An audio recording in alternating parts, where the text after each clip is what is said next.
اهدنا الصراط المستقيم. Bismillahirrahmanirrahim. Assalamualaikum warahmatullahi wabarakatuh. Alhamdulillahi rabbil alamin. Wal aqibatu lil muttaqin wa la udwana illa 'alal zalimin. Asyhadu an la ilaha illallah wahdahu la syarikalah. Ilahul awwalin wal akhirin wa asyhadu anna Muhammadan abduhu wa rasuluhu shadiqul amin. Sallallahu alaihi wa ala alihi wa sahbihi wa man tabi'ahum bi ihsanin ila yaumiddin wa sallama tasliman katsira, amma ba'd. Ikhwani fid din wa akhwati fillah, a'azzani Allah wa iyyakum. Alhamdulillah, pada malam hari yang berbahagia ini, dengan taufik dari Allah Subhanahu wa taala, kita dapat melanjutkan kembali pembahasan dari kitab Tauhid alladzi huwa haqqullahi 'alal 'abid, karya Syekhul Islam Al-Mujaddid Al-Imam Muhammad bin Abdul Wahhab An-Najdi rahimahullahu taala, di mana kita masih dalam bab al-khauf minasyirik, bab rasa takut dari kesyirikan.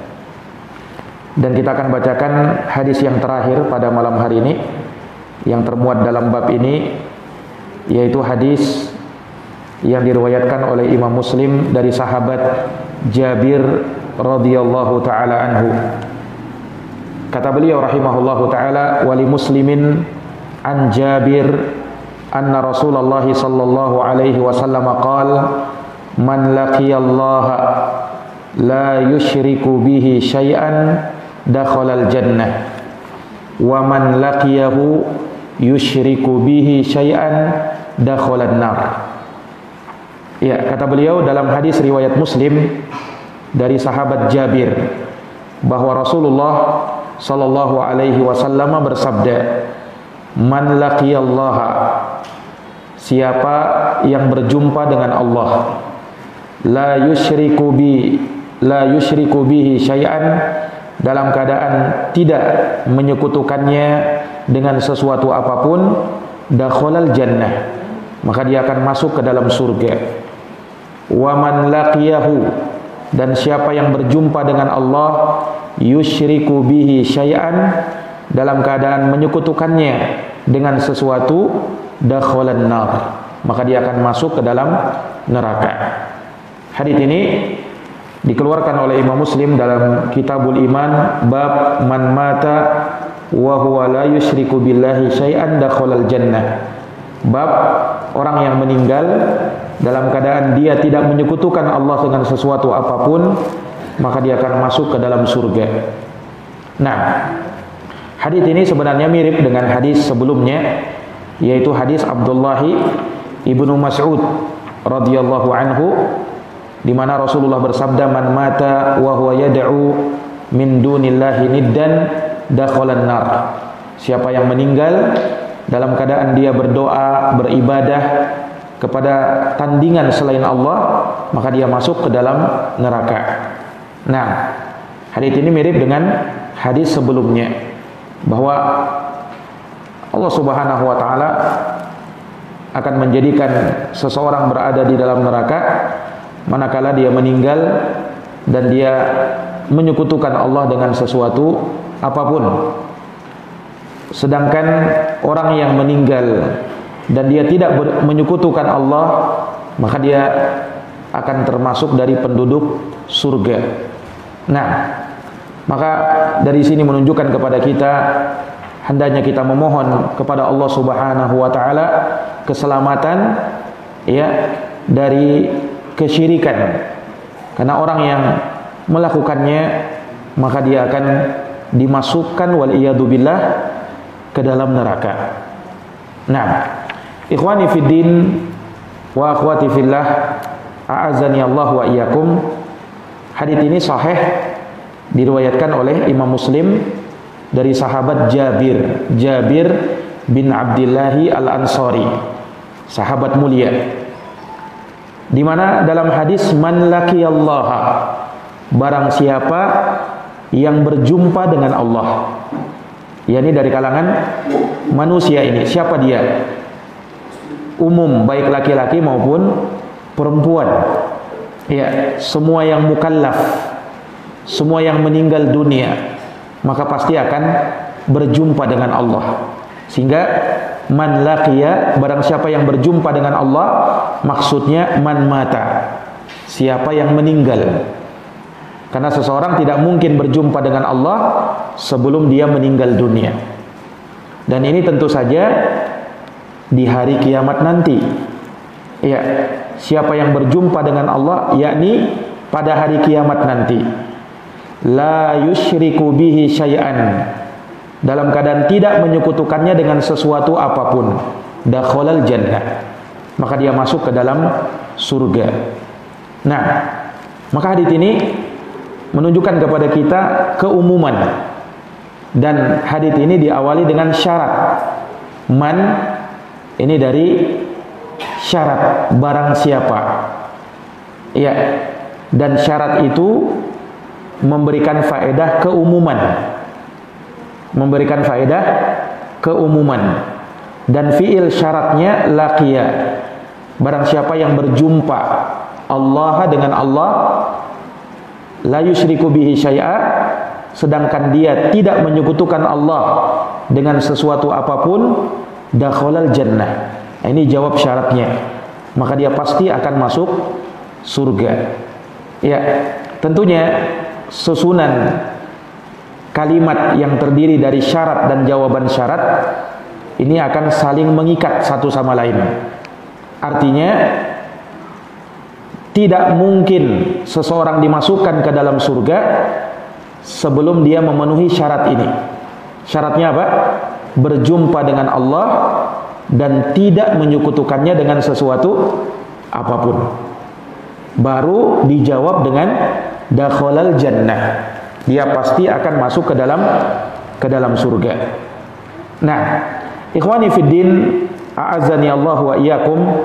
Ya, para ulama menyebutkan bahwasanya orang yang berjumpa dengan Allah dengan tidak menyekutukannya dengan sesuatu apapun tidak lepas dari dua keadaan. Orang yang berjumpa dengan Allah dalam keadaan tidak menyekutukannya tidak lepas dari dua keadaan. Yang pertama, dia tidak menyekutukan Allah Subhanahu wa taala dengan sesuatu apapun dan dia mewujudkan nilai-nilai tauhid. Iya. Sebagaimana yang telah berlalu bahwa tahqiqut tauhid, mewujudkan tauhid, maknanya membersihkannya dari segala noda-noda kesyirikan, kebid'ahan dan kemaksiatan. Maka siapa yang mewujudkan tauhid dengan batas yang seperti ini, maka dia akan masuk surga biduni hisabin wala adab, tanpa hisab dan tanpa azab. Iya. Ini keadaan yang pertama. Dia tidak menyekutukan Allah dengan sesuatu apapun dan dia telah mewujudkan nilai-nilai tauhid. yakni dengan makna dia bersihkan dirinya dari segala kesyirikan, kebid'ahan dan kemaksiatan. Maka dia akan masuk surga tanpa hisab dan tanpa azab. Sementara yang kedua, yaitu orang yang berjumpa dengan Allah dan dia tidak menyekutukan Allah dengan sesuatu apapun. Akan tetapi dia masih terjatuh ke dalam dosa dari dosa-dosa besar yang bukan kesyirikan. Dia tidak berbuat syirik, tetapi jatuh dalam dosa dari dosa-dosa besar. Maka orang yang seperti ini juga akan masuk ke dalam surga.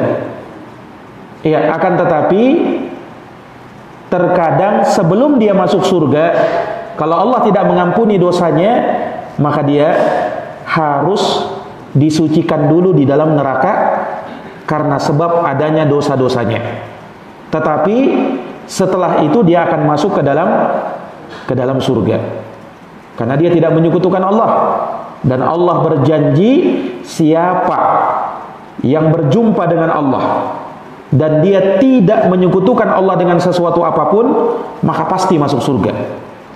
Tetapi ingat, dia masuk surga bisa jadi langsung masuk surga tanpa azab, atau bisa jadi dia masuk surga namun setelah diazab terlebih dahulu karena dia punya dosa-dosa. Karena dia punya dosa-dosa. Nah, ini para jamaah sekalian yang dirahmati dan dimuliakan oleh Allah Subhanahu wa taala. Ya, oleh karenanya Rasulullah sallallahu alaihi wasallam pernah bersabda dalam sebuah hadis, kata Nabi, "Man qala la ilaha illallah dakhalal jannah wa in zana wa in saraq." Sabda Nabi SAW, barang siapa yang berucap la ilaha illallah, maka dia pasti masuk surga sekalipun dia berzina dan sekalipun dia mencuri. Apa sabda Nabi? Siapa yang mengucapkan la ilaha illallah, berarti dia bertauhid, maka dia pasti masuk surga sekalipun dia berzina, sekalipun dia mencuri. Ya. Nah, ini hadis bukan dipahami bahwa pokoknya kalau sudah la ilaha illallah pasti langsung masuk surga tanpa proses azab. Bukan maknanya begitu. Bisa jadi dia masuk surga, namun sebelum dia masuk surga, dia mampir dulu ke neraka. Dia disiksa dulu di dalam neraka karena sebab dosa mencuri, karena sebab dosa berzina.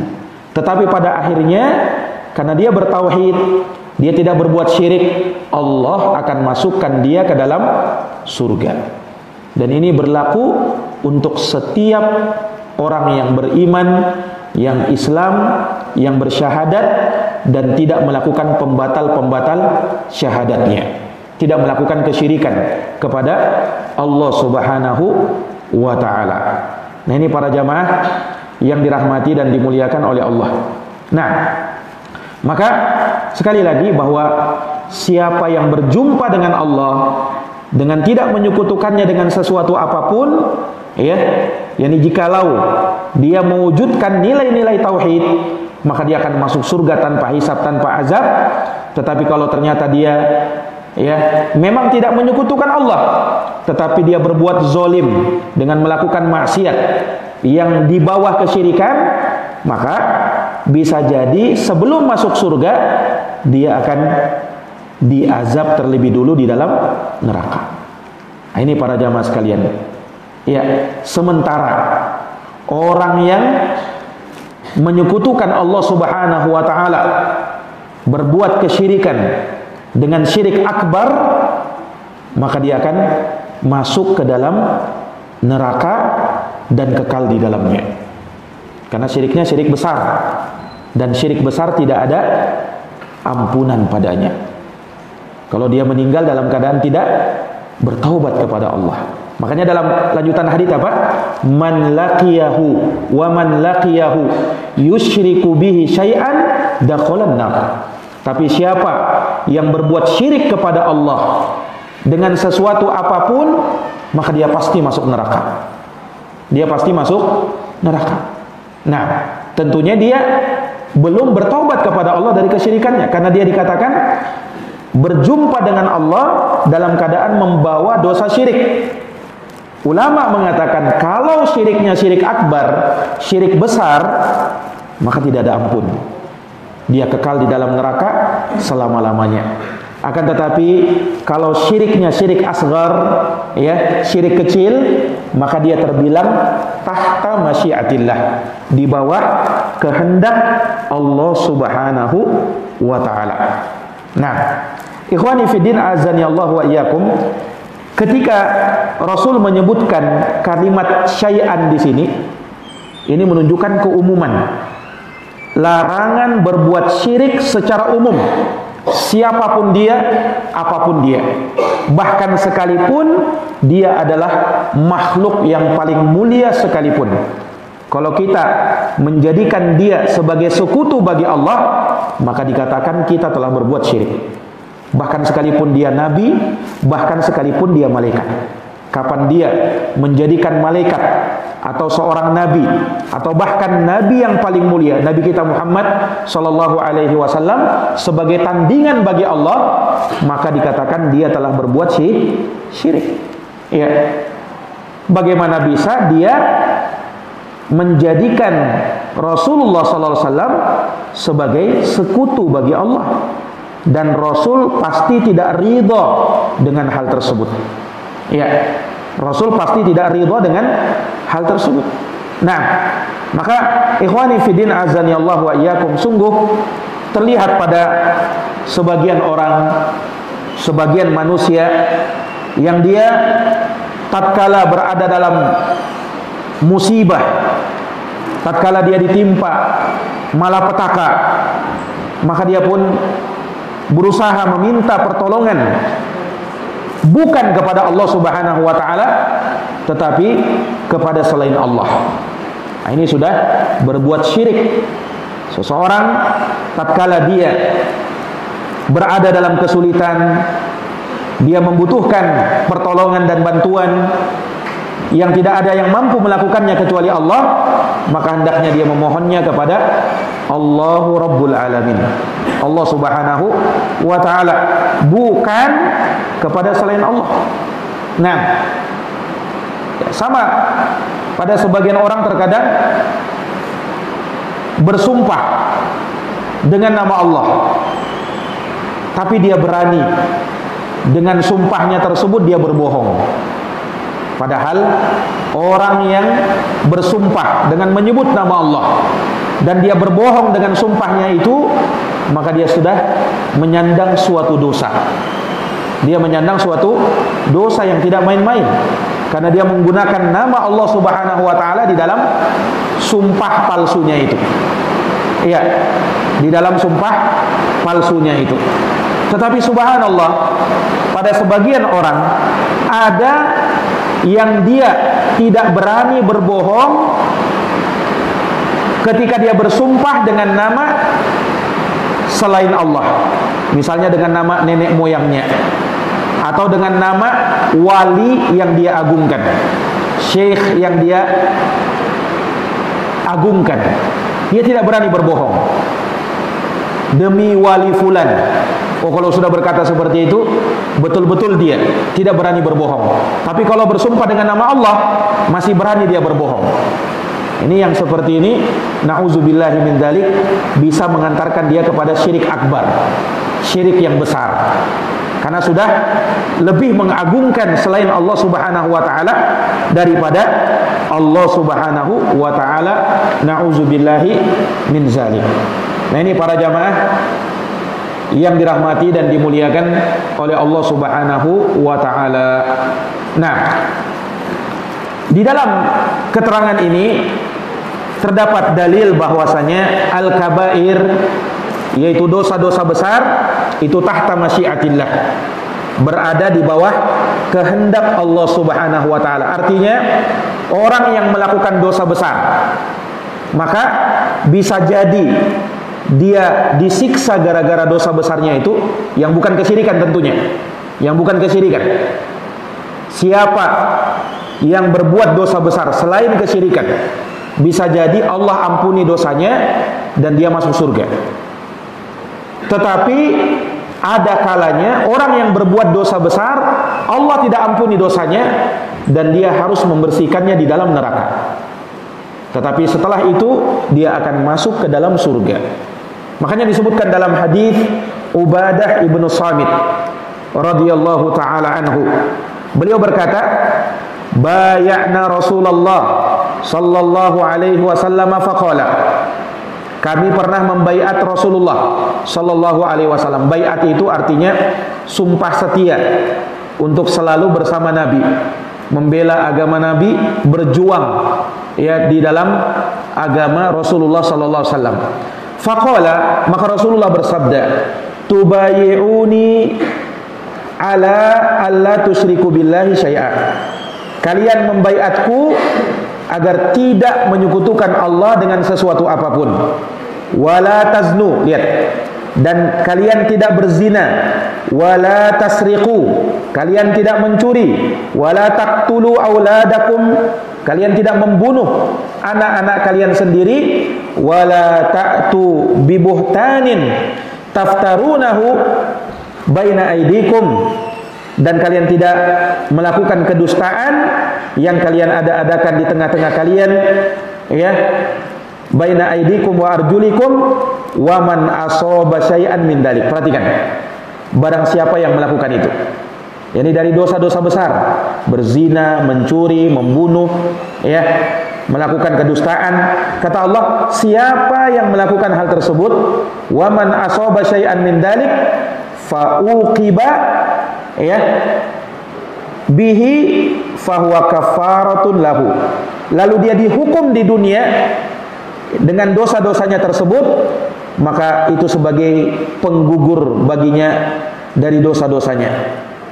Wa man asaba syai'an min dzalik, namun barang siapa yang melakukan perbuatan dosa-dosa besar itu, fasatarahullahu, lalu Allah menutupinya, fa'amarahu ilallah, fa'amruhu ilallah, maka urusannya diserahkan dan dikembalikan kepada Allah. Insya'a adzabah, kalau Allah menghendaki Allah azab dia, wa insya'a ghafaralah, tapi jika Allah menghendaki yang lain, maka Allah bisa saja mengampuni dosa-dosanya.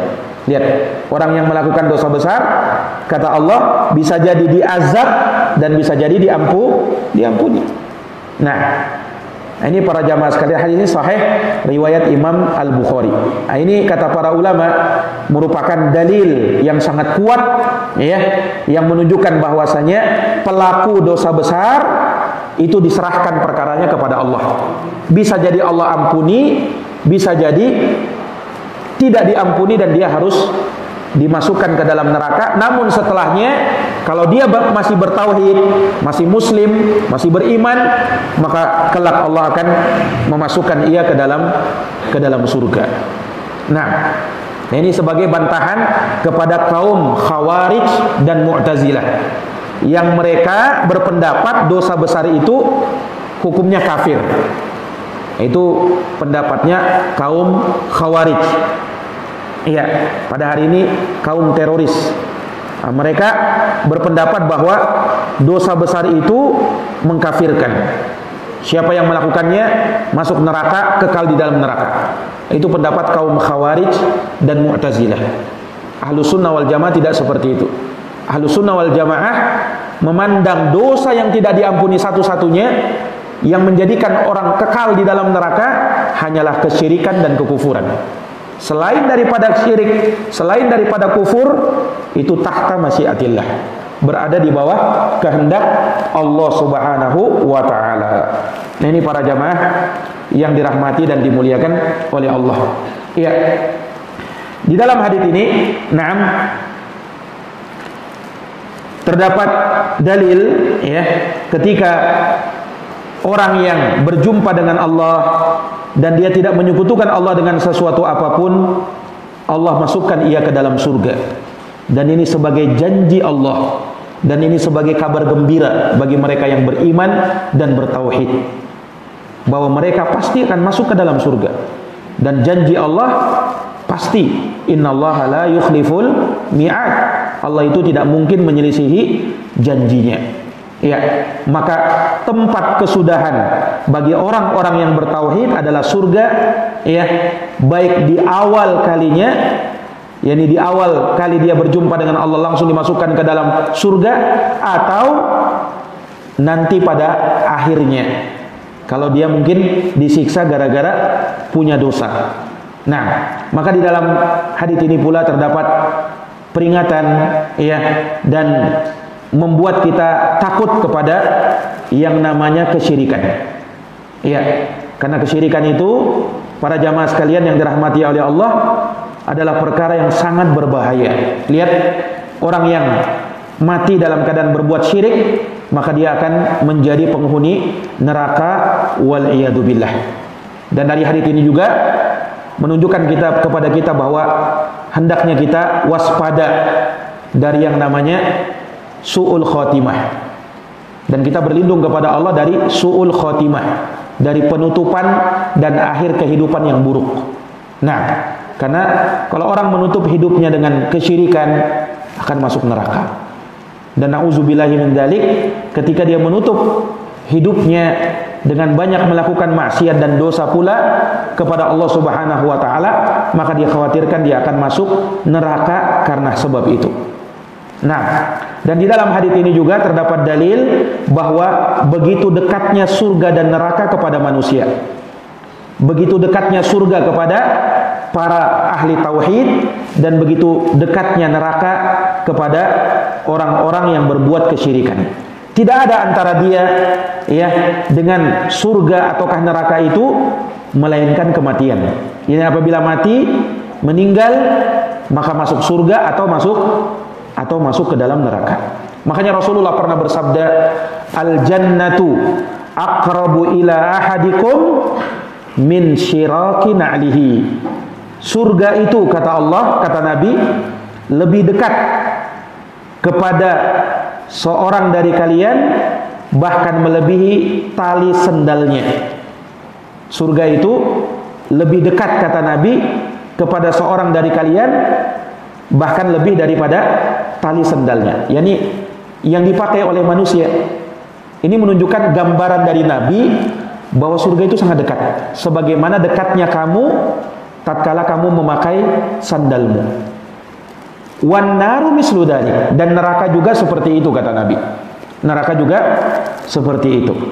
Nah, ini para jamaah yang dirahmati dan dimuliakan oleh Allah. Walaupun tentu saja seseorang yang meninggal ya sebelum dia berjumpa dengan surga dan neraka, maka dia harus mendapatkan atau akan menjumpai alam barzakh. Dan Rasulullah mengatakan al-qabru awwalu manzilin min manazilil akhirah. Kubur itu merupakan tempat persinggahan pertama dari persinggahan negeri akhirat. Ya, maksudnya di dalam alam kubur, di alam barzakh, di sana ada nikmat dan ada azab. Di sana ada nikmat dan ada azab. Nikmat bagi mereka-mereka yang beriman, maka dia akan merasakan raudhatun min riyadil jannah, taman dari taman-taman surga di dalam kubur. Sementara bagi mereka yang kafir, munafik, yang bermaksiat kepada Allah, maka kuburan itu bisa menjadi hufrah min hufarin nar, bisa menjadi lubang dari lubang-lubang yang menuju kepada api neraka, wal iyadu billah. Ini para jamaah yang dirahmati dan dimuliakan oleh Allah Subhanahu wa taala. Nah, maka sekali lagi ya, hadis yang mulia ini ya menunjukkan kepada kita betapa bahayanya kesyirikan kepada Allah Subhanahu wa taala, dan sesuai dengan judul bab, babul khaufi minasyirki, bab takut kepada yang namanya kesyirikan kepada Allah Subhanahu wa taala. Para jamaah yang dirahmati dan dimuliakan oleh Allah, di dalam hadis ini juga kita bisa mengambil dan memetik faidah ya, bahwasanya seseorang jangan sampai tertipu dengan dirinya sendiri. Bagaimanapun dia telah mencapai apa yang dia capai, baik dari ilmu, keimanan, pengetahuan, amalan, dan lain sebagainya, jangan tertipu dengan itu. Nah, bahkan hendaknya dia mengenal kelemahan dirinya, hendaknya dia mengetahui kefakiran dirinya dan betapa butuhnya dia kepada pertolongan Allah Subhanahu wa taala. Ya, dan bahwasanya kalau bukan karena penjagaan dari Allah, maka dia akan berada dalam mara bahaya. Tidak ada yang bisa menjamin dirinya bahwa dia akan selamat dari kesyirikan. Walaupun dia sudah beriman, walaupun dia sudah berilmu, walaupun dia sudah beramal, seorang tidak boleh merasa aman. Tidak mungkin saya ini melakukan syirik, tidak mungkin itu. Saya sudah tahu syirik itu bagaimana. Tidak ada jaminan. Ya, karena hidayah itu di tangan Allah Subhanahu wa taala, dan hati kita baina usbu'aini min asabi'ir rahman, berada di antara dua jemari dari jemari-jemari Allah Ar-Rahman. Allah bisa membolak-balikannya kapan saja dan kepada siapa saja yang dia kehendaki. Maka seseorang tidak boleh merasa aman dari yang namanya dosa, apalagi kesyirikan kepada Allah. Nah, dan di dalam bab ini juga, di dalam hadis ini terdapat penjelasan tentang makna la ilaha illallah. Ya, sebagaimana disebutkan dalam masailnya Syekh Muhammad bin Abdul Wahab, ya, bahwa beliau menyebutkan di dalam bab ini terdapat makna la ilaha illallah, yaitu di dalam hadis yang terakhir kata beliau, man laqiyallaha la yusyriku bihi syai'an dakhalal jannah wa man laqiyahu yusyriku bihi syai'an dakhalan nar. Siapa yang berjumpa dengan Allah dalam keadaan tidak menyekutukannya dengan sesuatu apapun, dia masuk surga. Dan barang siapa yang berjumpa dengan Allah dalam keadaan dia menyekutukan Allah dengan sesuatu, maka dia masuk neraka. Ini kata Syekh merupakan makna dari la ilaha illallah. Kenapa? Karena di dalam hadis ini terdapat tauhid dan syirik. Dan la ilaha illallah itu menetapkan tauhid dan menafikan syirik. La ilaha, tidak ada ilah yang berhak disembah. Ini penetapan tauhid. Karena tauhid itu apa? Menjadikan Allah satu-satunya. Nah, yang disembah, yang diibadahi.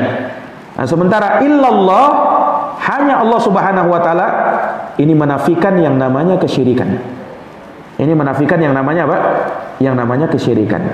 Nah, ini para jamaah sekalian yang dirahmati dan dimuliakan oleh Allah Subhanahu wa taala. Nah, maka tentunya kita memohon kepada Allah Subhanahu wa taala agar Allah melimpahkan kepada kita rahmatnya dan memberikan kepada kita taufiknya untuk senantiasa berada di atas tauhid dan diwafatkan oleh Allah Subhanahu wa taala dalam keadaan muwahhidin, di dalam barisannya orang-orang yang bertauhid, dan dijauhkan dengan sejauh-jauhnya dari syirik, dari fitnah syirik, dan dari segala macam jenis dan bentuk kesyirikan, walaupun itu kecil. Walaupun itu kecil, karena sangat berbahaya. Ya, dan peringatan bagi kita bahwa kita tidak boleh merekomendasi diri sendiri. Kita tidak boleh merekomendasi diri sendiri. Fala tuzakku anfusakum huwa a'lamu bimanittaqa.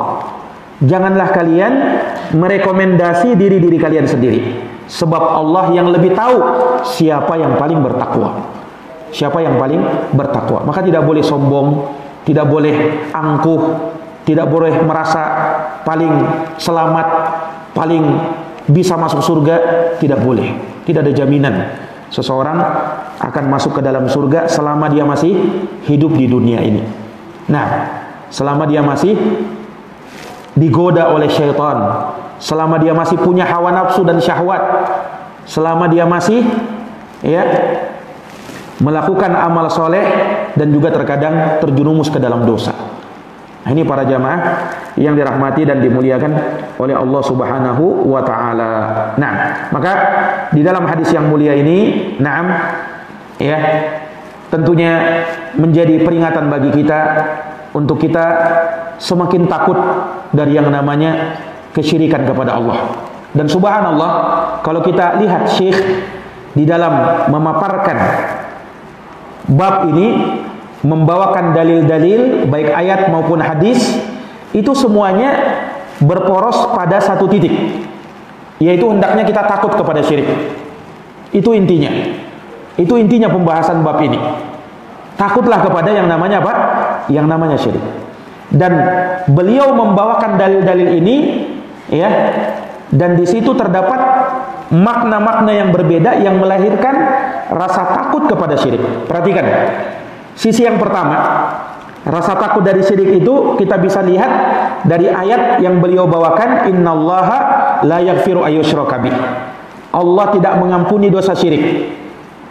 Allah tidak mengampuni dosa syirik. Bahwa siapa yang meninggal dalam keadaan berbuat syirik, Allah tidak ampuni dosanya. Khususnya pada syirik akbar, syirik yang besar. Ini kan menimbulkan rasa takut. Allah tidak ampuni. Padahal Allah itu kan Maha Pengampun. Dan pintu ampunan Allah sangat luas. Tetapi untuk syirik, Allah tutup. Tidak ada ampun syirik itu. Siapa yang meninggal dalam keadaan belum bertaubat dari syirik. Ini menunjukkan betapa bahayanya syirik ini. Iya, kita kenal Allah itu Maha Pengampun, tapi kalau syirik tidak ada. Tidak bisa. Syirik itu tidak diampuni dosanya. Ini menimbulkan rasa takut kepada Allah. Kemudian, hal yang kedua, muncul pula rasa takut kita kepada Allah dari syirik ketika beliau membawakan ayat doanya Nabi Ibrahim, wajnubni wa baniya an na'budal asnam. Jauhkan saya dan keturunan saya dari menyembah kepada berhala. Muncul rasa takut kepada syirik. Dari sisi mana? Para nabi saja, orang-orang soleh saja, dari kalangan hamba-hamba Allah, itu takut dengan syirik. Sampai mereka berdoa kepada Allah seperti itu. Dijauhkan dengan sejauh-jauhnya. Nah, kalau mereka saja ya takut kepada syirik, masa kita tidak takut dengan syirik? Nabi ini takut dengan syirik. Padahal Nabi itu kan tidak perlu ditanyakan lagi keimanannya, ketauhidannya, tapi masih takut dengan syirik. Subhanallah. Maka sungguh keterlaluan kalau ada orang yang merasa aman. Tidak perlu, syirik itu tidak perlu ditakuti. Tidak masalah syirik itu, tidak perlu kita takuti. Subhanallah. Nabi saja takut, masa kita tidak takut? Ya kan secara akal kita berpikir, ini Nabi ini, orang yang paling mulia ini, dosanya sudah diampuni oleh Allah. Sedikit melakukan kesalahan atau bahkan maksum dari yang namanya kesalahan, tetapi mereka masih takut kepada kesyirikan. Menunjukkan syirik ini betul-betul bahaya ini. Ya kan? Muncul rasa takut lagi. Kemudian apa? Ketika beliau membawakan hadis, inna akhwafa ma akhafu alaikum asyirk al-asghar. Yang paling aku khawatirkan menimpa umatku, kata Nabi, adalah syirik kecil. Apa? Inna akhwafa ma akhafu alaikum. Sesungguhnya yang paling aku takutkan dari apa yang aku khawatirkan menimpa kalian, para sahabat maksudnya, adalah syirik kecil. Di sini Nabi berbicara kepada sahabat. Iya.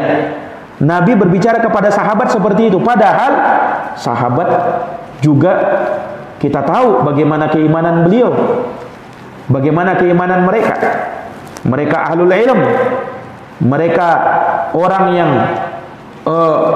banyak melakukan amalan.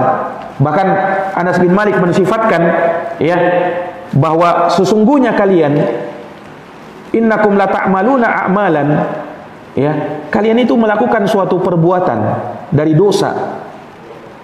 Kalian memandang dosa itu sangat kecil, hanya mungkin apa namanya, seakan seperti lalat yang lewat di depan kalian. Kalian tinggal mengibaskannya seperti ini. Atau hanya seperti rambut yang mungkin jatuh di depan kalian, kemudian kalian pun menyingkapnya seperti ini. Seakan-akan bukan apa-apa. Padahal dulu kami, kata Anas bin Malik, memandang perbuatan itu yang kalian remehkan itu sebagai hal yang bisa menghancurkan kami. Itu sahabat. Jadi luar biasa ketakwaannya kepada Allah. Tetapi Nabi masih khawatir kepada sahabat, jangan sampai mereka jatuh ke dalam syirik. Ini menunjukkan apa? Harusnya kita waspada dari yang namanya apa? Syirik kepada Allah Subhanahu wa ta'ala. Kemudian sisi yang lain, ya, bahwasanya ternyata Nabi mengabarkan pula neraka itu sangat dekat kepada orang musyrik, kepada orang yang berbuat syirik. Tidak ada antara dia dengan neraka, untuk masuk ke dalam neraka, kecuali kematian. Meninggal, masuk neraka. Subhanallah. Ini jamaah sekalian yang dirahmati dan dimuliakan oleh Allah Subhanahu wa ta'ala. Dan Nabi juga mengabarkan, dan ini sisi yang kelima, pada sebagian hadis, ya, bahwasanya syirik itu bisa terjadi pada umat ini. Jadi jangan berkata, oh, tidak mungkin umat Islam jatuh dalam syirik, mereka kan sudah berucap la ilaha illallah. Jangan berkata begitu. Nabi mengabarkan bahwa umat Islam jatuh dalam kesyirikan dan bisa terjatuh dalam syirik. Dalam hadisnya Rasulullah bersabda, la taqumus sa'ah, tidak akan tegak kiamat hatta yalhaqu fi amunin min ummati bil musyrikin, sampai sekelompok dari umatku meniru, mengikuti orang-orang musyrikin. Wa hatta ya'buda fi amun min ummatil authan, dan sampai sekelompok dari umatku, umat Islam, mereka menyembah berhala. Tidak akan tegak kiamat kecuali umatku nanti akan ada yang menyembah berhala. Padahal mengaku Islam tapi menyembah berhala. Naudzubillah. Dan Nabi bersabda, la taqumu sa'ah hatta tattariba ilyat nisa'i Daus ala dil khalisah. Tidak akan tegak kiamat sampai ya para wanita dari Daus itu mereka melakukan tari-tarian ya dalam rangka mengagungkan berhala karena ingin menyembah berhala itu. Nauzubillah. Dan Nabi bersabda, la tattabi'unna sunana man kana qablakum. Kalian akan ikut kepada jalan umat-umat sebelum kalian, shibran bi shibrin, sejengkal demi sejengkal, wa dira'an bi dira'in, sahasta demi sahasta, hatta law dakhalu juhra dabbin la dakhaltumuh. Sampai kalau mereka masuk ke dalam lubang dhab, kadal padang pasir, niscaya kalian ikut masuk ke dalamnya. Sahabat bertanya, Yahudi dan Nasarakah? Kata Rasulullah, faman idan, siapa lagi kalau bukan mereka. Jadi ketika Nabi mengabarkan umat ini bisa jatuh dalam syirik, maka ini menimbulkan rasa takut. Kita ini dari umat Nabi Muhammad SAW, dan tidak ada jaminan kita lepas dari yang namanya syirik. Para jamaah yang dirahmati dan dimuliakan oleh Allah, demikian, dan dengan ini selesai sudah bab ini, babul khauf minasyirik. Dan insyaallah taala di pertemuan yang berikutnya kita akan masuk bab yang baru, bab ad-du'a ila syahadati alla ilaha illallah, seruan dakwah kepada syahadat la ilaha illallah, tidak ada yang berhak disembah kecuali Allah Subhanahu wa taala. Demikian, wallahu alam bisawab. Subhanakallahumma wa bihamdika asyhadu an la ilaha illa anta astaghfiruka wa atubu ilaik. Wassalamu alaikum warahmatullahi wabarakatuh.